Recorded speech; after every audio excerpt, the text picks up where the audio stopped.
Are you curious about Gestalt language processing? You are not alone. Join me, Corinne Smoose, and speech therapy PD for our podcast, The Gestalt Get Together. Our episodes try to balance the enthusiasm and excitement about GLP and its associated intervention ideas, as well as a healthy dose of skepticism about how to understand and integrate this paradigm shift into your career and the field at large. We hope that you can get together with us to learn more about Gestalts. Hi, my name is Michelle Linwood Dawson, and these are my financial disclosures. I am the author of Chasing the Swallow, Truth, Science, Hope for Pediatric Feeding and Swallowing Disorders, for which I receive royalties from the sale of.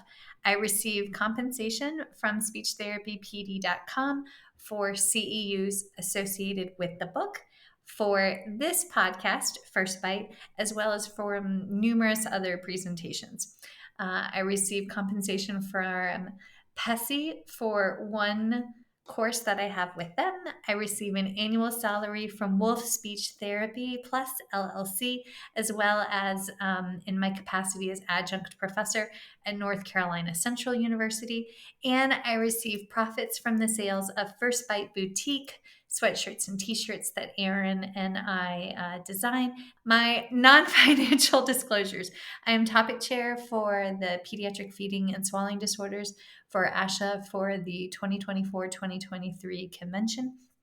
I am the chair of the special interest group, or co-chair of the special interest group for pediatric feeding disorders and dysphagia for the Speech Language Hearing Association of Virginia.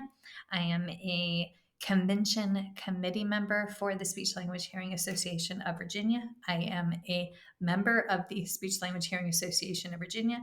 I'm a board of trustee member with the Communication Disorder Foundation of Virginia. I'm a former treasurer with the Council of State Association Presidents, past president of the South Carolina Speech Language Hearing Association. I am a member of ASHA, ASHA SIG 10, ASHA SIG 13, SCISHA, Dysphagia Research Society, National Foundation of Swallowing Disorders, and the National Black Association of Speech, Language, and Hearing. Okay. My name's Erin Forward, and here are my disclosures. Financial disclosures. I receive a salary from Cincinnati Children's Hospital Medical Center. I am the owner of Forward Education LLC, where I do courses. I receive royalties from Speech Therapy PD for this podcast, First Bite, and other presentations as well. I am also a owner of First Bite Boutique with Michelle Dawson and receive compensation for that. Non-financial disclosures. I am a contributor for the book Chasing the Swallow by Michelle Dawson. I am a member of the South Carolina Coalition for DIR Floor Time. I am a member of ASHA and SIG 13, as well as Dysphagia Outreach Project and Feeding Matters. And I think that's it. The views and opinions expressed in today's podcast do not reflect the organizations associated with the speakers and are their views and opinions solely. Happy learning.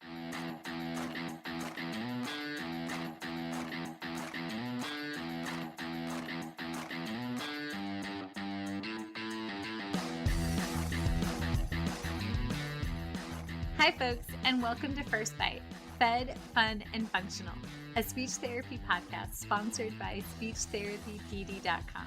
I am your host on this nerd venture, Michelle Dawson, MS, CCC-SLP, CLC, the All Things Peds SLP. I am a colleague in the trenches of home health early intervention right there with you. I run my own private practice, Heartwood Speech Therapy, here in Coletown, South Carolina, and I guest lecture nationwide on best practices for early intervention for the medically complex and fragile child. First Bite's mission is short and sweet, to bring light, hope, knowledge, and joy to the pediatric clinician, parent, or advocate. By way of a nerdy conversation, so there's plenty of laughter too. In this podcast, we cover everything from AAC to breastfeeding, ethics on how to run a private practice, pediatric dysphagia to clinical supervision, and all other topics in the world of pediatric speech pathology. Our goal is to bring evidence-based practice straight to you by interviewing subject matter experts. To break down the communication barriers so that we can access the knowledge of their fields. Or, as a close friend says, to build the bridge. By bringing other professionals and experts in our field together, we hope to spark advocacy, joy, and passion for continuing to grow and advance care for our little ones. Every fourth episode, I join in. I'm Erin Forward, MSP, CCC-SLP, the Yankee by way of Rochester, New York transplant who actually inspired this journey. I bring a different perspective, that of a newish clinician with experience in early intervention, pediatric acute care, and nonprofit pediatric outpatient settings.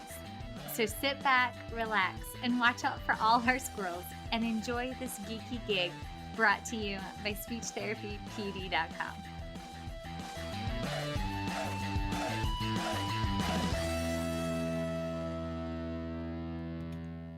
All right, everybody, we are in for a treat today because it is a podcast crossover.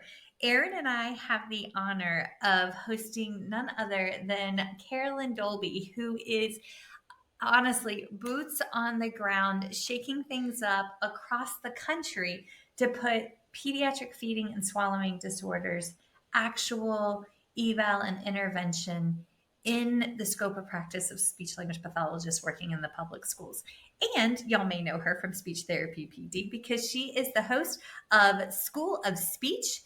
And this is a big deal because it's not too often that we get to do podcast crossover with like our own Speech Therapy PD families. Carolyn, thank you so much for waking up at the butt crack of dawn because you're now in Portland and recording with Erin and I. And y'all, this legit took 15 freaking months to pull off, but we did it.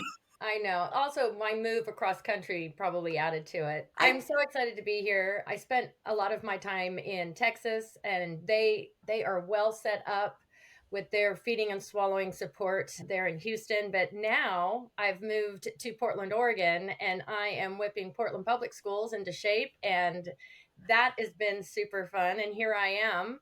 Yeah, I love it. I love it. So, Thank you. We've had other guests on in the past to talk about PFD in the public schools, but what I have found is that a lot of guests start there and then we go into academia and they're not still doing it, and having been in academia, it's really hard to stay in the present with some of this because you're just one step removed. Because if you're not actually in it doing it, things change so quickly with just your population and just so many things change. And so I love it. I just also presented at ASHA. My talk was called Feeding on the Front Lines. Yep. It was 6 case studies across the country. I presented with a good friend of mine in New York, showing that everyone's doing it. So if you're not doing it, you better hop on because you're missing the boat. We're all doing it. So you better get on. Yeah. Our dear colleague and friend, Angie Neal from South Carolina. Yep. She's the lead Department of Ed speech language pathologist for the state. She was the first to embrace PFD in the public schools from the framework of adding it into the SLP companion guide. Mm-hmm. And she did, which is awesome because she's not a feeding person, but she so embraced it and did a beautiful job that it became the template that I know that other states are modeling because it was the first statewide mandated component. So folks, if you are looking for a badass template of awesomeness, please check out what Angie did in South Carolina because she leads with, good Lord, that woman's got more joy in her pinky toe than I have in my whole body. She's amazing. She's amazing. And I just want to dovetail on top of that is that we used her information along with information from Emily Homer, who is my bestie. I love her. She's my spirit animal. And with Emily Homer too, I spent 3 years on the Texas task force for drafting the not eligibility, because everybody is eligible to be safe. I'm going to talk about that in a minute. But the guidelines for public schools in the state of Texas. So Angie Neal, she is a dream. Emily Homer, write these names down. Find these ladies. They're amazing. Y'all, if you cross-reference, we've had them both on First Bites, so go back and take a peek at the episodes. And Erin, you are heading back here shortly in 0.2 seconds because it's now January. How are Let's you? make sure what time in January it is when we release this. The end of January, my love. The end of January. The people will know that I'm coming back to South Carolina. Oh, nice. Yes, very exciting. But hi. So everybody's got big joyful newses, and I'm going to awkward turtle on to, okay, how in the blue blazes did you get into feeding and swallowing in the schools in the beginning? Okay. Be a speech therapist. Take us from the top. Oh, yeah. Okay, so here's my journey. I actually started out in education, and I was a kindergarten teacher. And I'm sorry, to be a kindergarten teacher, you have to have some serious superpower. I absolutely loved being a kindergarten teacher. I absolutely loved early literacy, language acquisition. And when I realized that I needed to get my master's and I started thinking about what I wanted to do, I was general ed kinder. However, I was the teacher that had all the inclusion. Kids came. I just had that personality. I loved it. And so I was looking into getting a master's in occupational therapy, and it was where I thought I was going to go. And I received this email out of the blue for this master's program in speech pathology. And for some reason, I went, that's it. Because I can do language and sounds, and this is perfect. And I get in there and I realized this little area called dysphagia. I said, no. Oh, no, that is not what I'm going to do. I don't want to kill anybody. I said, I will do everything. I will do absolutely everything except for feeding and swallowing. And I figured I could make that choice. Going through my master's, every externship, internship, everything had to do with swallowing. I finally said, okay, God, I get it. And as soon as I embraced it, I was scared. And I know a lot of listeners out there are scared. I get it. I was scared. But as soon as I embraced it and I said, okay, I got to understand this, because as a kindergarten teacher, there's a lot of eating going on. And it just, I don't know. I think I just have the personality for it too. The only thing was I used to be a really sympathetic puker as a teacher. So that's an occupational hazard. It was an occupational hazard, but I'm telling you what, as soon as I embraced it, it was almost like something turned in me. And it really, my belief that everyone deserves dignity. It is not something that you earn. It is something that you are gifted with, because we all have the right for dignity. And when I turned my head around to thinking, what can I do to preserve dignity for all? It changed. And then I love kids, and it just changed my world, because I think about what is one of our biggest love languages as moms? Feeding. Food. And then it just spiraled from keeping kids safe to preserving home love languages and preserving, and I'll get into the cultural aspect of being culturally sensitive clinician, how I've dovetailed into that too. But I feel that working in the school setting, bolstering the relationships with the families by supporting the families. They're scared. Their babies coming into school. I want them to know that they're going to be safe, and they're going to be able to consume their meals safely. And we can go into that. But yeah, I didn't want to do this, is my basic going into speech pathology. This is not what I wanted to do. As soon as I embraced it, I cannot believe I wouldn't be doing this. It just, Carolyn Dolby, feeding, of course. I am all things feeding from start to finish, the whole. For the person that used to be a sympathetic puker, I could catch it now. I know that's disgusting. Sorry. But I am a little. We talk about it all the time. I am a little disgusting, but I love it. I've got the junior high humor. Yeah, it keeps me going. I love life. Yes. I just love it. And I find that in the schools, it gets me when they say, oh, we don't do feeding and swallowing in the schools because that's medical. And I'm like, let's back up a minute. So if you're telling me a student has asthma, we don't address it. Oh, because that's medical. No, of course we do. Oh, so you're telling me that if a student needs to take a medication, we can't do that because that's medical. Oh, okay. Okay. Oh, wait. So if they have a life-threatening allergy, we're going to just go willy-nilly and say that's not our problem because that's medical.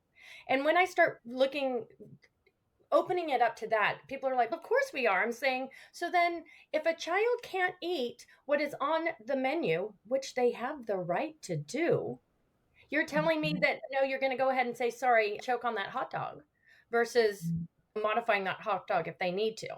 And going back to what I also do when I get them as my audience, I like to go back and show them some of the law that's out there.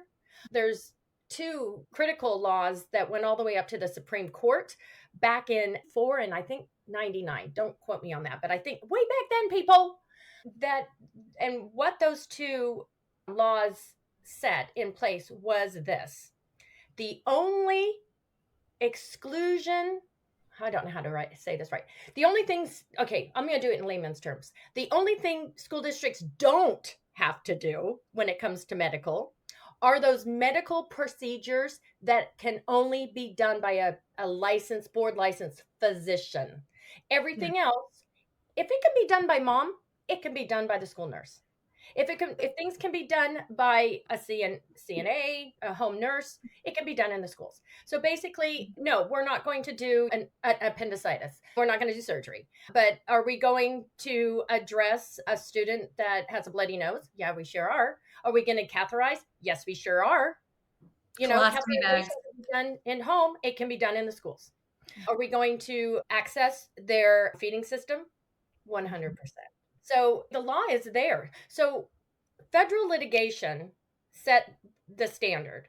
Then from there was a lot of state legislation that really, it just seems silly now, but it's not, because there's still school districts. But these litigations mandated, get this, mandated that students were supervised, that they were safe, and that they were provided food that they can actually consume. School's mandatory. The school is mandatory, and therefore schools, and I don't know one school that does not participate in the federal meal program, right? For breakfast and lunch for children. And I am so happy to be here in Oregon because everybody gets free. Everybody. It's a beautiful thing. I'll get into why I love it more when I talk about maybe some interventions. But first of all, kids have to be at school. Yeah, you have to. Okay, by age of 6, unless you go to another setting. But we're talking public school here, people. Just listen up. And then we are mandated to feed the kids. What? Yeah, they have to be there for 7 hours? Yeah, we got to feed them. And therefore, if schools are schools are getting kickback monies from the federal government for the meal, we have to provide meals. So guess what? The USDA and some federal legislation mandate, and I wish I had I can send it to you if we want to put it in the notes later, please. That state that meal modifications must be, it says this: school cafeterias must modify the meal for children with disabilities if they cannot eat the meal as it comes off the tray, comes off the line. Cafeterias. It doesn't say just staff. It literally says cafeterias. And this is something I'm working with here in Oregon. I got it done in Houston, where actually in Houston, the cafeteria provided the modified meals. It actually came from food production. And I'm really proud that I curated a dysphagia menu utilizing ITSE, the International Dysphagia Diet Standardization Initiative. People listening, if you have not heard or seen ITSE, iddsi.org, go there immediately. It will change your life. We have John Holohan with Simply Thick, and Mr. ITSE came on the podcast. So that one, y'all, we can go back to the tail end of December and you'll hear John. Yeah. I love John. John's amazing. He has also a cookbook with ITSE and thickening. All the good people come on to your podcast. I love it. Okay, I'm going to boil this down to why pediatric feeding disorders, with or without swallowing, must be supported in schools. And this is ASHA states this too. Students must be safe And that includes during their meals and snacks, right? Students must also be free from health conditions.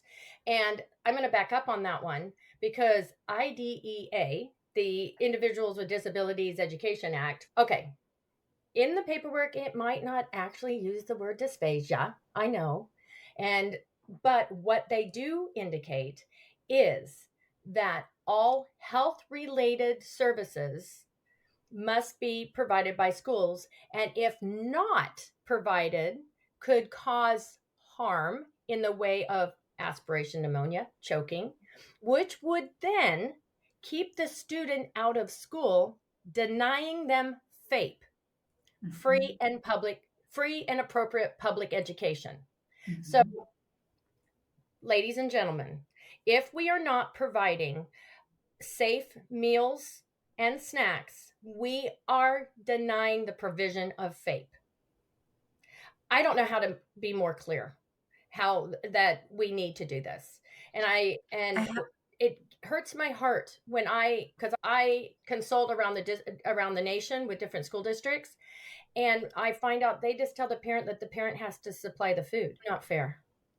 Since moving back to Virginia and working over in Stanton, being the outsider looking in the private practice, or when I was first up at the university, the challenge has been, especially for those children that are quote unquote picky eaters and caregivers and colleagues, that picky eating is the old name for pediatric feeding disorder. But what I have found, in order to establish buy-in, I've been empowering the caregivers by having them, starting with a really detailed report, utilizing a very thorough report with a food safety plan embedded in it, and suggestions for increased opportunities for snacks or increased opportunities for hydration, right?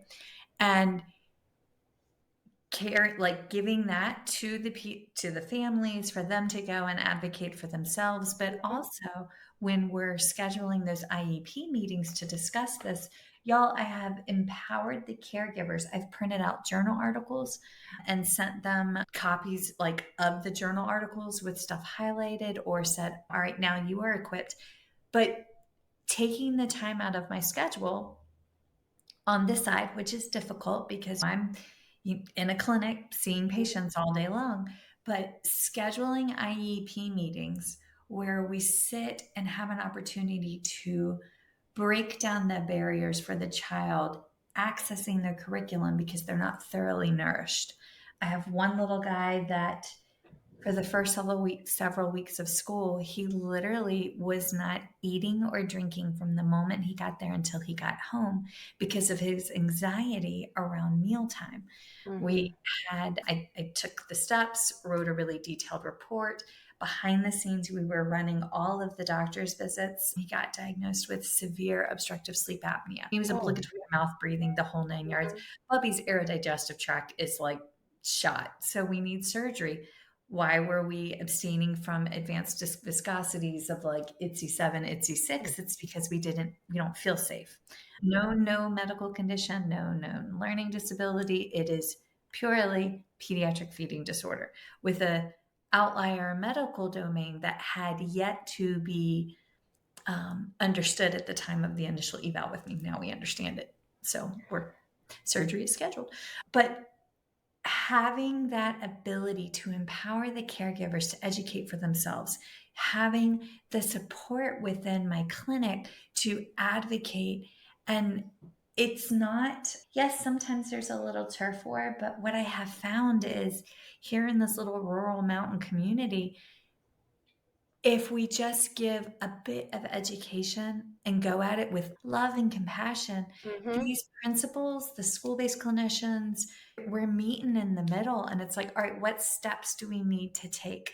And putting in a 504 plan, making little changes. But I've been other places where it's been incredibly hostile, but it's very humbling to see how willing school districts are to work with the outside clinician that's driving the therapy and driving the interventions. But I was pleased as punch. He came to therapy last week for the first time since school started, and he had color in his cheeks and he was happy on Tuesday, but he had eaten, and he'd eaten for a week. He had been nourished at school, and he was like, I eat with the nurse and she's so cool, Shell. And I'm like, yeah, but he gets to pick a friend, and the friend's parents have given consent and they go in a quieter space so he's not overwhelmed. But yeah, Erin, what were you're coming at it from a children's hospital perspective. What are your thoughts here? And to your point, I think, it's really easy working not in the schools to put your head down and do your job and see your patients and then get frustrated when they don't get services in the school. Mm-hmm.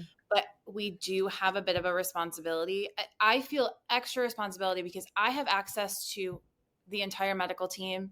Yes. I have access to all the doctors. And so I advocate to my manager, like, hey, there's an IEP meeting.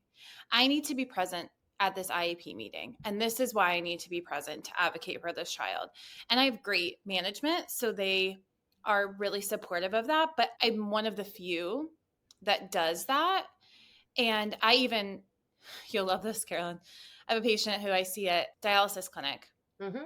and he's going to school for the first time. And he's going to school in a really rural school that I don't think has had many medically complex children before. Yeah. And this mom is amazing. Like, I am obsessed with her. Mm-hmm. She literally had an outpatient speech therapist that would not change her goals for him. So she called insurance and said, do not approve this plan of care. This speech therapist will not change the goals. I like her. Love her. So they had one of their first meetings, and the school looked at them and said, he doesn't look medically complex. Oh. And she lifted up his shirt. Good for her. And showed his access, and I'm sorry.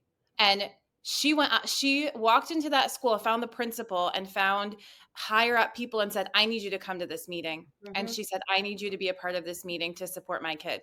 Not every caregiver is going to have the culiones, as my papa would say, to do that. Or she could have said, you didn't look stupid, but then here we are. But I spend a lot of time educating families on, these are your resources. This is what you're going to do.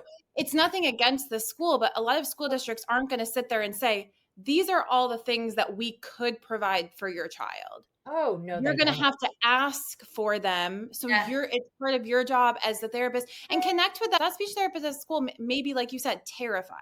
Yeah. So how can I be a resource? I give the caregivers my information. Please have the speech therapist reach out. I will answer.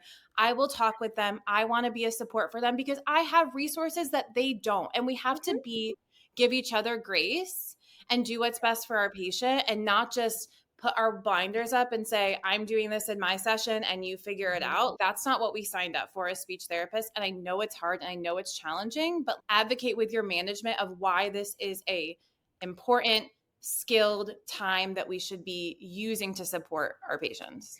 Yes. Okay. You've said a couple things that I want to come back on. One is the schools system.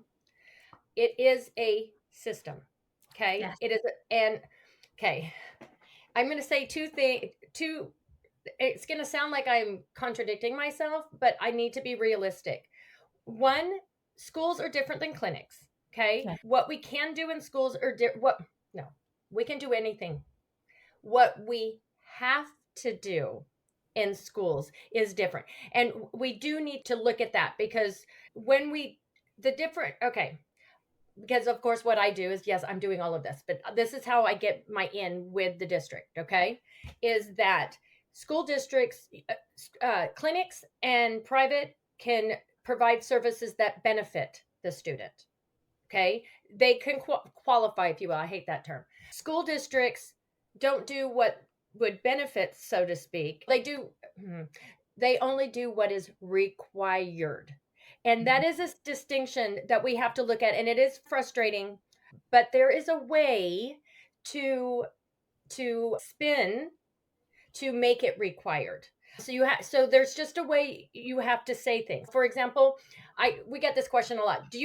Does schools provide feeding therapy? That's a big question, depending on what are you really asking. And I, Carolyn Dolby, come from a place of yes, more specifically, oh, hell yeah. And I don't like hearing no. Like I come from the classroom. So I have a different perspective also for clinicians in the schools, because as a kindergarten teacher, when I heard no, I'd be like, mm. And I'm like, don't say no full stop. I don't let my kids say, I don't know. That was what you don't know yet, but let's figure it out. I totally kindergartenize people all the time.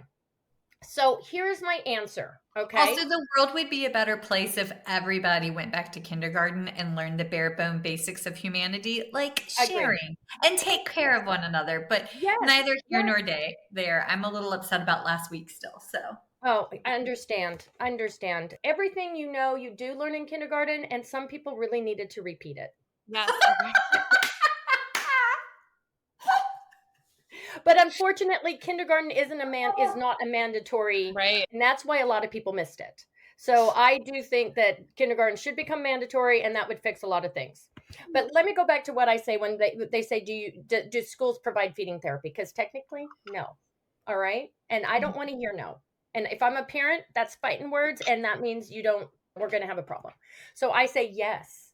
We provide feeding and swallowing services to all students that require intervention to maintain safety, facilitate efficiency through shaping positive behaviors, right?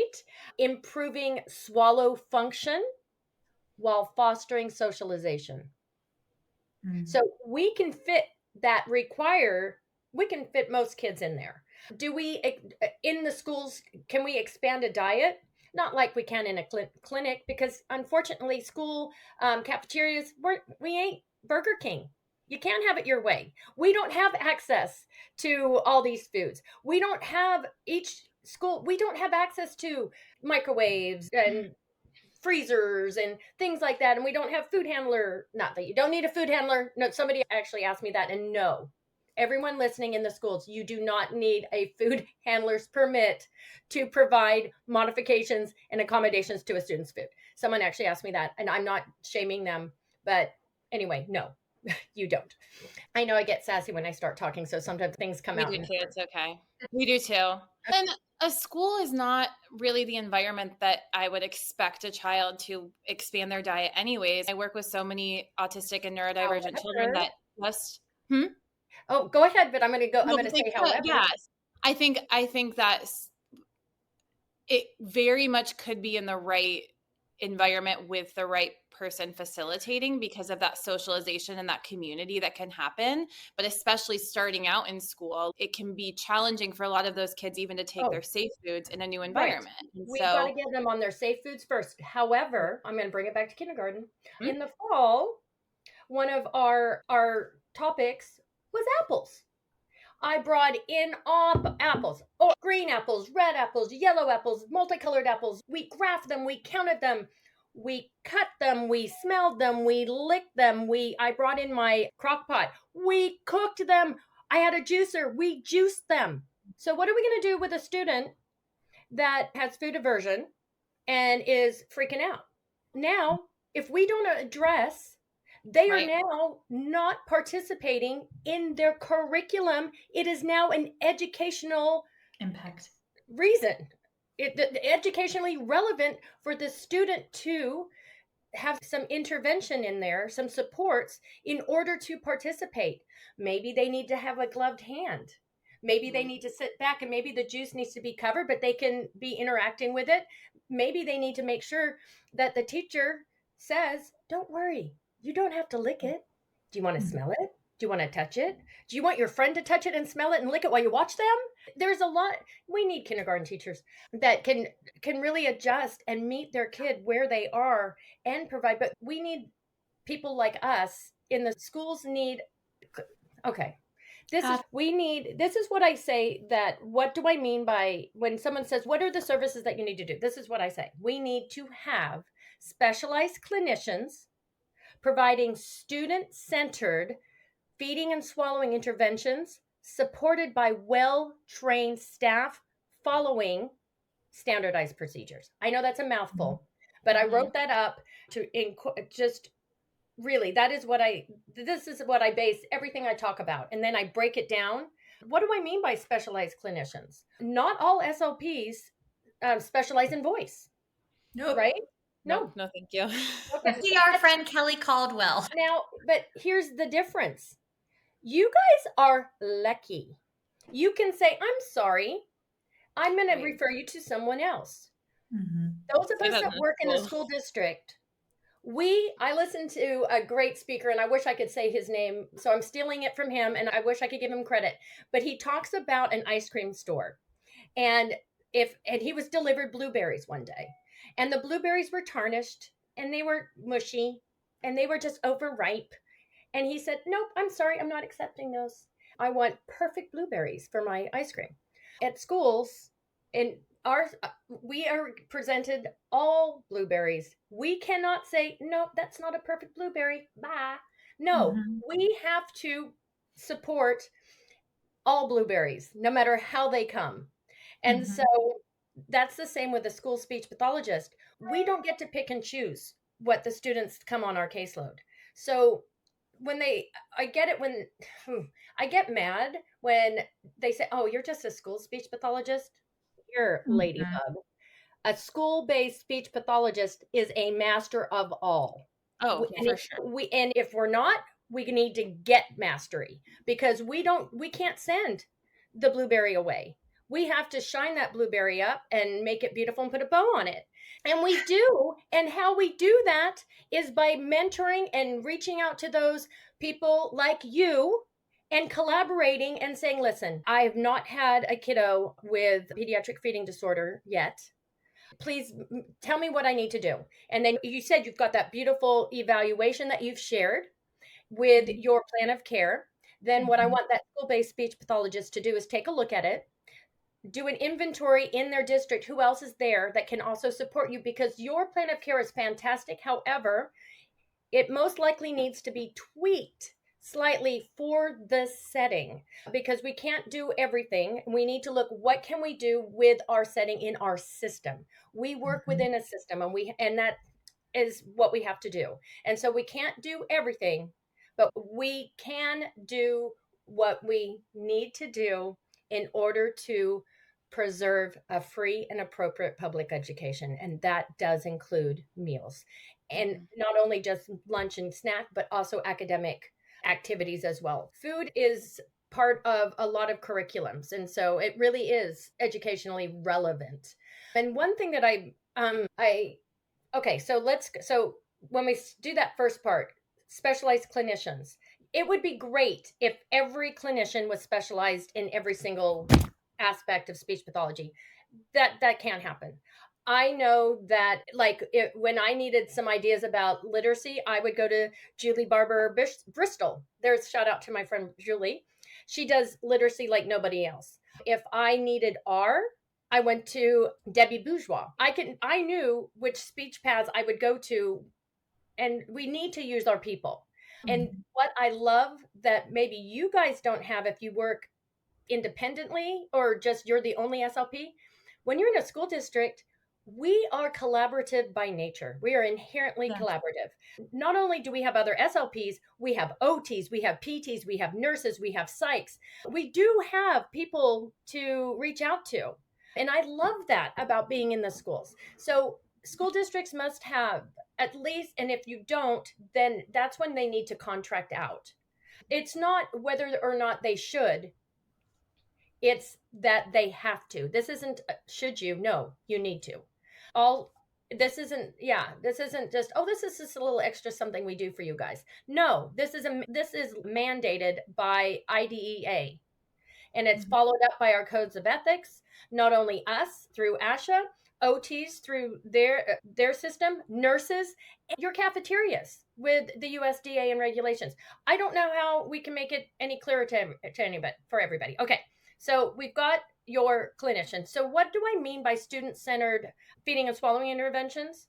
That throws everybody off, especially if you send us and you have these goals and you're thinking, "Oh, we're going to do these goals in school." Might not happen because, okay, a couple of reasons. One, does this do, okay, how do I say this? speech paths in the schools can only service students that are eligible for special education. Mm-hmm. They must first be eligible for special education. So that's why 504s are great when we have to get there. And I consult with 504s. But if we can get them under an IEP, oh, now we're cooking with gas, ladies. What I was encouraged when we were writing the journals, because I think you had one of your journals published at the beginning of your with the Journal of Speech, Language, and Hearing. Y'all, please check out Dr. Memory Goza from Alabama led the initiative this year. Kelly Farquharson was the, I think, editor-in-chief for the Journal of Speech, Language, Hearing Science in the schools. But Memory led the initiative to redo PFD and dysphagia. It was the first time it was published in 14 years. But there are templates and guidelines in there as resources, right? Mm-hmm. So because if we can get them under OHI, that's how they get in. Easy So when peasy lemon squeeze. Yes. So if they're pushing back on, but the child doesn't qualify, or how do they qualify, even if it's a standalone in isolation diagnosis of just pediatric feeding disorder, that in and of itself, there's nothing else, no other area of disability, no other area of eligibility.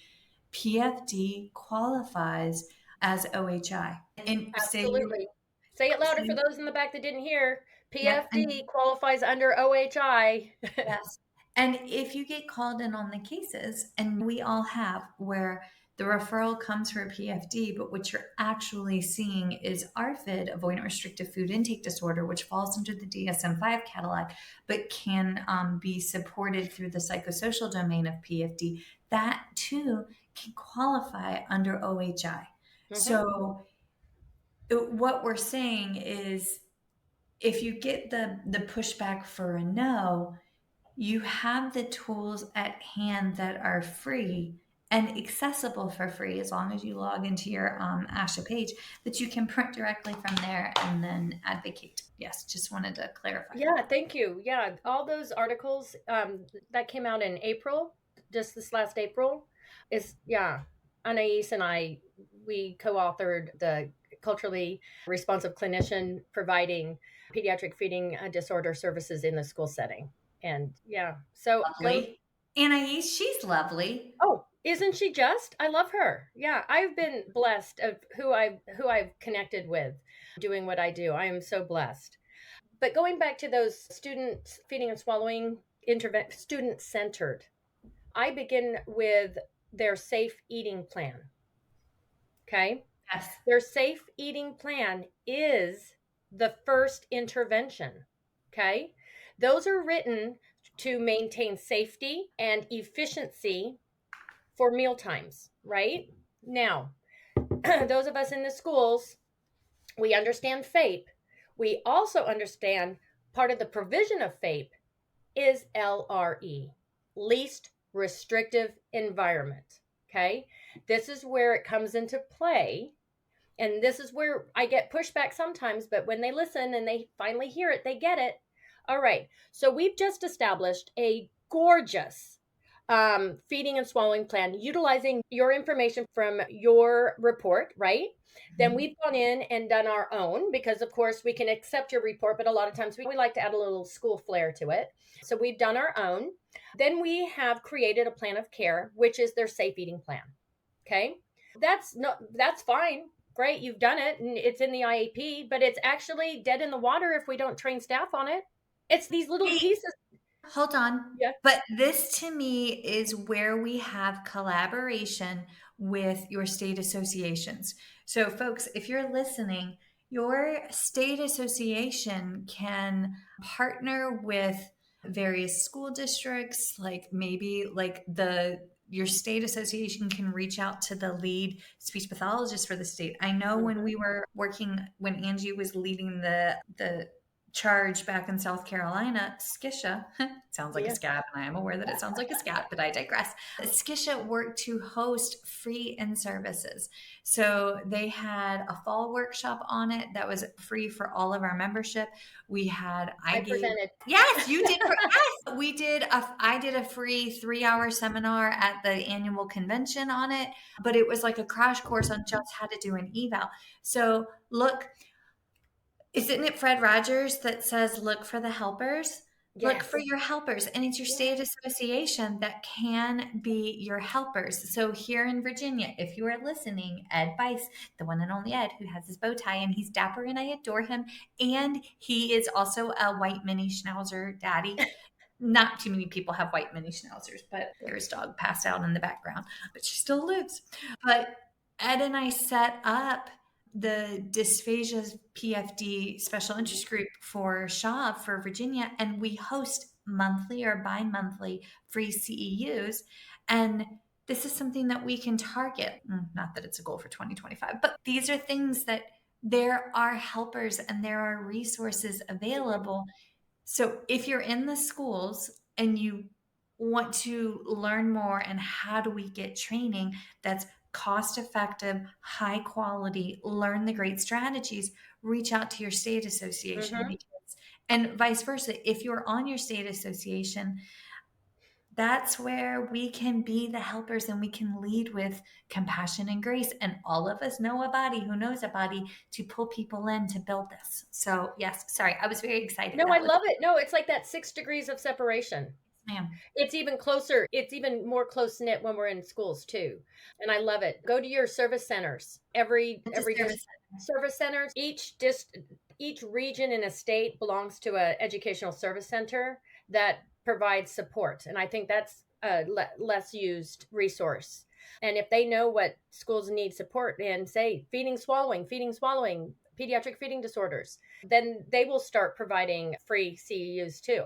To students eat safely. That's Emily. Oh, actually, just put in www.emilyhomer and you'll get to students eat safely.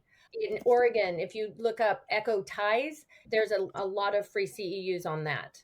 And so we need to, not only do we need to train our clinicians, we need to train the staff, the teachers and the paras, because we can have a great drafted safe eating plan that's written beautifully, and then it's highlighted in the IEP and stated as an accommodation. Please put it in as an accommodation. And why am I saying that? Because students that have accommodations, the accommodations page is given to all teachers. And so if they get the accommodations and it says safe eating plan, dysphagia plan, eating protocol, whatever you want to call it, and if they don't know what it is, they have to ask somebody, and that tells me they need some training. And so that's a way to ensure that it's getting into the hands of everybody that's going to be working with that student. So please highlight it as an accommodation, not only in their present levels, but as an accommodation. Yes. That's my way to ensure that everybody gets it. And then what I've done is I put together just a little video. I need to redo it because I had bangs and that was a poor choice. Of just what is pediatric feeding disorders and or dysphagia, with or without dysphagia. It's just a quick little 10-minute video that I send out to all staff in special education. And then I provide training for all of the campus speech pathologists so they understand the safe eating plans as they're written so that they can train the staff on that, or I'll do it if it's a new clinician. But you also have to write them so that anyone that picks it up can read it. We love to write, reduced mastication characterized by impaired lateralization resulting in reduced bolus formation. Come on. Let's just say, write it in the way that a person, we know we can write. We know we have beautiful words, but just say ITSE level 6, soft and bite size. Right. Yeah. And then, so training the next is part train staff, but also training subs, because there will be the day that you have a substitute teacher and a substitute parapro in a classroom, because Oh my goodness. Last week, walking pneumonia hit Stanton, and it took out, there was 90 kids out at one elementary school, Bear's class, because Bear's at the private school till the end of this year. His class size is 9 kids per class, and they have combined second and third and fourth and fifth grade. And bless his heart, they had 10 kids out statistically. This is like a bulk of the school, but they had a lot of subs because it's a virus and it hit teachers as well. But when we have these safety plans in place, if you're an outside clinician, if you have the accommodations, if you help draft this, you need to make sure that the caregivers advocate in the event that there is a sub, that these substitutes are also trained. Now, if we tease this out another layer, and this is very near and dear to my heart because I started out in the public schools as a speech teacher back in the day before we were like SLPAs or anything formal. There are things that SLPAs are allowed to do and things that SLPAs are not allowed to do. And so it is my understanding that an SLPA can support the safety plan as it is written. However, it is not within their scope of practice to actually do any like advanced intervention with trialing a thin liquid or doing that. There's a clear delineation in roles and responsibilities. So that, again, to clarify, and Carolyn, correct me if I'm wrong, but I believe that I stand you're right. on. You're right. Yep. Folks, please take a peek at the scope of practice as it's laid out by ASHA, and they have the SLPA scope of practice and the SLP scope of practice. But again, the SLPA can implement the safety plans. Dog 100%. This is dog. But if it comes to like engaging in a tapered weaning protocol or engaging in trialing an advanced solid, that is outside their scope, and the licensed speech pathologist must do it. Now, I got one other pivot here. There is a time and a place for telehealth for PFD and dysphagia management, and I would recommend that, and I know that's like a stretch beyond a stretch for some of us listening, Dr. Jean Marshall and the other woman whose name just flipped right out my brain, but I'm going to go back and find it. It was her mentor from Australia, or one of her mentees from Australia, because she was on Talking Teletherapy at the height of the pandemic. So I'm going to go find this. But they have given us the body of evidence to actually go through and support PFD and dysphagia via telehealth. So it exists and it can be done, and it can be done beautifully with the right tools. Okay. Amen. On top of that is this. So when I am, which is a perfect segue into what I wanted to say next, is Madeline Ratz. Sorry, Dr. Madeline Ratz. I knew I was going to find it. I just had to, I wanted to make sure I gave Maddie credit. Okay, yes, I'll be quiet now. Okay, so we have a specialized clinician provided the student-centered intervention, which is the feeding plan, okay? And it is being supported by well-trained staff, and they're following standardized procedures such as the ITSES framework, which is, it will blow your mind, and it made the biggest difference for me.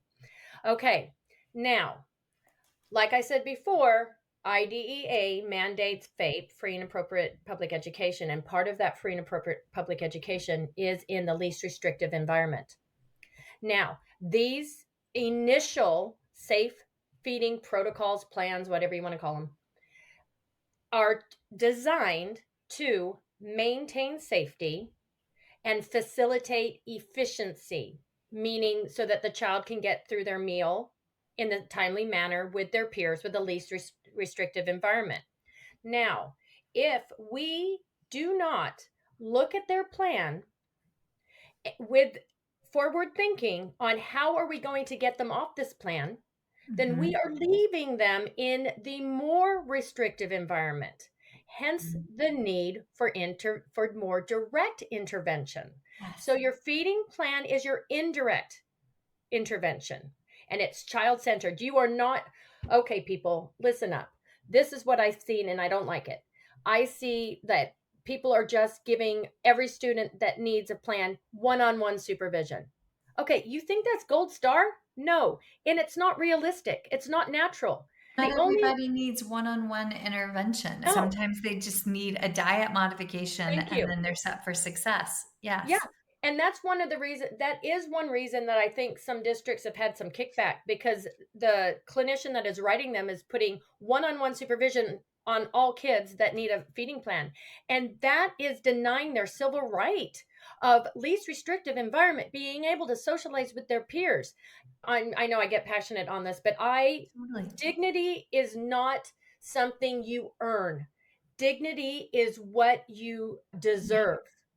And I can't say this enough. And all children need to have dignity and dine with dignity. That's another talk I do. It's called Dining with Dignity. And it's so powerful. But we also need to find ways to work within the feeding plan to get them off the feeding plan. Mm-hmm. And I work with, and who do I work with? I work with the feeders. I work with the feeding facilitators that are following this plan that I've established. And and those feeding techniques and strategies, utilizing those feeding strategies in a way to become therapeutic. Mm-hmm. And therefore, we're now so for example, if we have a student that let's just say on regular easy to chew, level 7 easy to chew, okay? They can be, ITSY level, folks. ITSY level 7, yes. ITSY level 7 easy to chew, okay? And they during my eval, they can do it. But when I monitored them over a full meal, it took an hour and a half. Okay, that's not going to work for lunch. Also, that's also at 30 minutes or less, or you're expending more calories getting it in than you are actually consuming to nourish and grow your body. And that's what I have to also tell parents, because they'll come and say, but they can eat. They'll say they can eat everything. And that's another story for another time on working with parents. So then I might say main meal to be soft and bite-sized on their plan, main meal, snacks, therapeutic meal and snacks to be regular, easy to chew with trained staff. Now we've got a goal in there, and we're not having to take data, so to speak, check off, because guess what? So if we said that student will efficiently consume level 7, okay, this is just for easy math, with 80% accuracy. I am never going to allow a student to choke 20% of the time. Mm-hmm. I'm just not going to, nor am I going to let them aspirate 20% of the time. Mm-hmm. No, they're going to be 100% safe. I'm going to put scaffolding and supports and training with the staff on how it's going to always be 100% safe. Mm-hmm. But that means we're still working through the continuum. So yeah, we are working on those skills and things like in private clinicians. However, we're doing it in a little bit differently and maybe a little slower, but you know what? We're still going to get there. One of the goals that so my sweet friend Melissa Davis from Mississippi, it's her birthday today, by the way. Happy birthday. Melissa, if you're listening, happy birthday. Melissa, I love this woman. She owns a bunch of private practices around Starkville, Mississippi, but she pushes into the PPECs, the physician prescribed extended care. So where the most medically complex children, ones with like trachs and vent dependent, it's a school for them. Parents can take them to the school, or medical transport will pick them up at home. They're at school all day. And it's paid for. Medicaid, as she's explained, Medicaid may not do, or Mississippi may not do a lot, but they do this very well. And it's staffed by almost exclusively nurses and like allied health members. But one of the things that she was talking about was the store to table transition. And how, when we think about feeding in a private clinic setup, the food just shows up, right? If they're at home, the food just shows up. But preschool classrooms, early childhood special education classrooms, kindergarten, they do a lot of family dining where they serve each other prep. And this aligns when we're looking at like early intervention assessment, quality testing and initial assessment testing there's fine motor, gross motor, language, cog, and self-help skills. So that's self-help skills. That's an ADL, an activity of daily living. If you're looking for the 5 parameter tests, common examples are the BDI, the Battelle Developmental Inventory, DIAL, LAPD. And forgive me, folks, I don't remember the translation of those last two acronyms, but oftentimes you'll find that for 3, 4, and 5, those are some of the assessments that School Cycle pull in.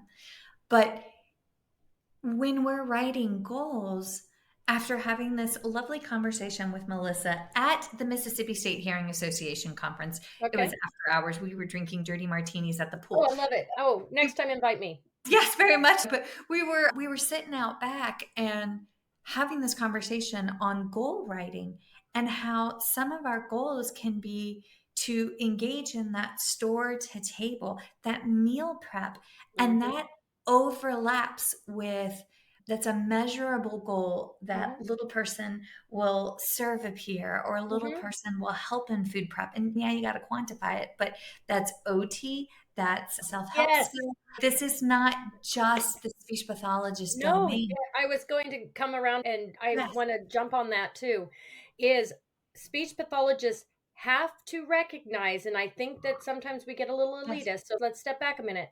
Occupational therapists Have have the same scope and sequence yes. of feeding and swallowing. They also have a specialty like we do. We have a board specialization. They do as well.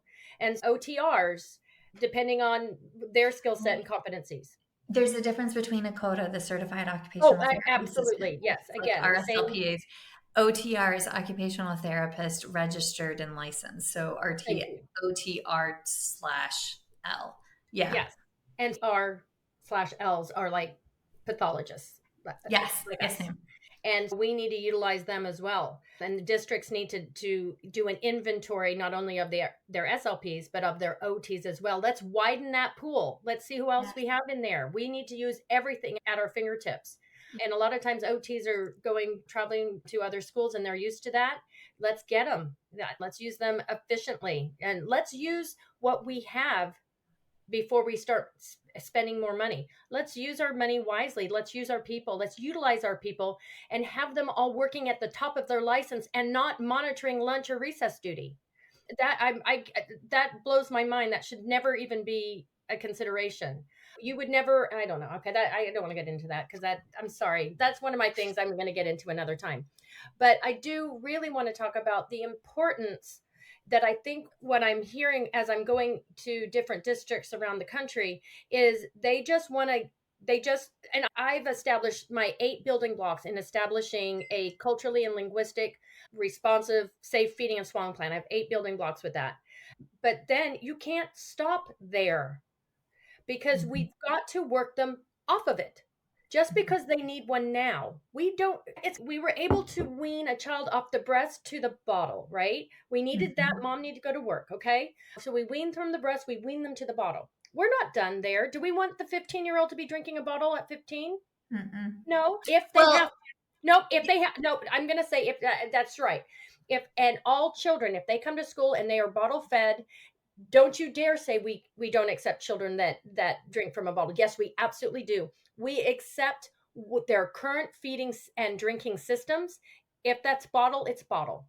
Now, and there's some that will be there for life, but we're looking at quality of life, pleasure feeding, and those are different parameters. Yes. Absolutely. However, is that a good goal for some of our children that are on a bottle, not because of safety, not because of physical and comorbidities, whatever, but we have a student that is on a bottle for a self-regulation issue. Yeah, we can absolutely support families in providing some alternative. But what I've found, a horrible thing that I've seen is a parent is told, oh, they can't bring a bottle to school. So they just send in a straw bottle or a cup or something that the kid has never seen or ever used. And I come on the scene and they're like, oh, they don't drink anything at school. I'm like, what? And they're like, yeah, they have dry diapers. What? And I say, show me what's happening. And then I'll call home and I'll be like, tell me what's going on. And are you concerned of dehydration? Have you gone to the doctor? And they're like, oh, they drink tons at home. How so? And then they said, and the school told me we couldn't send in there. I'm like, you send it in tomorrow. We are going to change this. I am so sorry.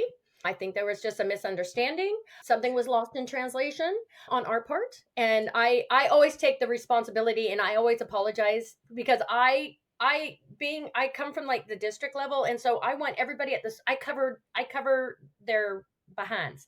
And I take responsibility for something stupid like that. Sorry, people, I didn't mean to use stupid.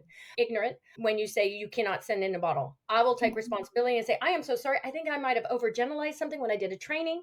I will go back. Of course. I always apologize so that they don't never think the school. I want them to always have a good relationship, and they can be mad at me, and then I fix it. And then I call in the OT and I say, come on, what can we do here? We've got them drinking now. And now they're not falling asleep at the end of the day or they're dehydrated and they're wondering why they have behaviors. That was what was going on with my little friend he was exhausted and cranky, but low blood sugars will do that to you. Absolutely. And that makes accessing the curriculum very difficult. We've just denied them FAPE. Yes, FAPE. And folks, I think we covered this at the beginning, but FAPE is free and appropriate public education. And it swings both ways. So it's accessing a curriculum that for individuals with disabilities and differences. And then on the other side, and we do need to remember this, some of our individuals that have PFD are also gifted and talented. Oh, and yes. Double exceptionals. Yeah. Yes. Twice exceptional. Yes. Twice. That's what it is. Double. Yeah. Twice. Twice exceptional is the term that I've heard, but there's so much here to unpack. Yes, it would be lovely. You said it was you and Anais created the culturally sensitive responsive feeding program. Mm-hmm. Could I ask that you two come on together and do? Oh, we'd love it. That would be so lovely. Yes. Then let's set that up. So she looks at, I'm looking at it in a school setting and she looks at it in private clinic. Perfect. How we dovetail. Yes. Perfect. On what she would recommend and then how I would adjust it for school. Yes. Oh my gosh. Yeah. We'd love it. This would be lovely. Okay. Because I'm looking at our time and I know I have to be respectful of everybody's time. And I also know that we would run over because passionate people that we are. But if somebody is listening and they want to learn more from you, how do they reach you if they want to do either like a one-to-one consultation or have you come to their, and forgive me if I'm misspeaking, but if they're interested in having you come and train at their division or like a state conference, how do they reach you? I love it. Yeah. Please reach out to me by my email. And it is the letter C, the number 1, and then my last name, which is DOLBY @gmail.com. Reach out to me. In fact, I love collaborating. Even if you have a question, email me. I will even give you my cell number if you want to text me. Like, I take this seriously. I don't think just my kids should benefit. I think all children. Just because I don't want to have Carolyn's amazing. Her kids do great, but you over there don't. No. So here's my cell number 2, which is 713-397-5655. And I will answer and we will talk. And I love it. Okay, so then the last question is, do you have an Instagram account where people can learn from you or no? She says no. I love it so much. I'm so sorry. I'm trying to get on board. I have just started talking to my sister about getting some help on having a bigger, better social presence. I do have a Facebook business one, my bite-sized advice. Don't go there. I'm not there yet, but I'm going to. I am going to because I want to do videos and interaction and answer questions. I got to do it. I don't have it yet, but I will. We'll get there. It takes time. Give grace. Folks, I hope to see you at Feeding Matters Conference here in a couple weeks. If you haven't signed up already, I don't know if we have any tickets left, but please come by and I look forward to meeting you there. If not, next month or maybe 6 weeks from now, we've got SHAV, the Speech Hearing Association of Virginia Conference in Richmond, with the Edgar Allan Poe Pub. I am so excited about going to the Edgar Allan Poe Pub. Yes, make sure you come. I believe you'll find some of your lovely, I know Erin's going to be there in Richmond. And I think our girlfriend, Renee Garrett, who hosts another podcast with Speech Therapy PD, will be there talking about adult neurocognitive rehab. But Carolyn, thank you so much for coming on today. And I loved it. Thank you for having me. It was truly an honor. You are passionate and delightful. So thank you. My pleasure. I love it. All right. Next time. That's a wrap, folks. Once again, thank you for listening to First Bite, fed, fun, and functional. I am your humble but yet sassy host, Michelle Dawson, the All Things Peds SLP. This podcast is part of a course offered for continuing education through speechtherapypd.com. Please check out the website if you'd like to learn more about CEU opportunities for this episode, as well as the ones that are archived. And as always, remember, feed your mind, feed your soul, be kind, and feed those babies.